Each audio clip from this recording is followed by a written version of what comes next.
Assalaamu calaykum. Magacaygu waa Bashiir. Channelka aad naga daawanaysiin waa Tusiyo Official.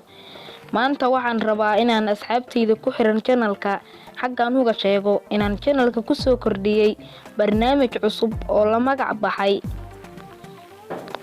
kororso aqoontaada ama kordhi aqoontaada ama kordhi maskaxdaada. Barnaamijka kordhi aqoontaada wuxuu inoo noqon doonaa barnaamij aynu ku falaqayno waxyaabaha ka dhaca dunida dacaladeeda, sida dadka ugu caansan dunida, dadka ugu taajirsan dunida, dadka ugu awooda badan dunida, meerayaasha iyo waxyaabo kale oo badan. Waxaan kaa codsanaynaa haddaad channelka ku cusub tahay si aad taariikhahaas iyo sheekooyinkaas xiisaha leh ula socotid, subscribe saar channelka oo calaamada notification-ka ku dar si aad u rukumatid.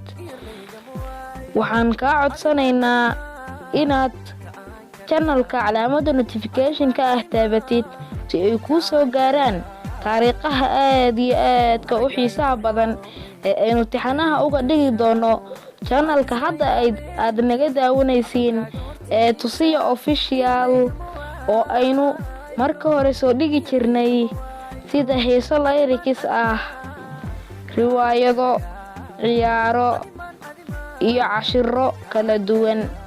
Cashiradii, riwaayadihii iyo lyricskii iyo ciyaarihiiba way inoo sii socon doonaan.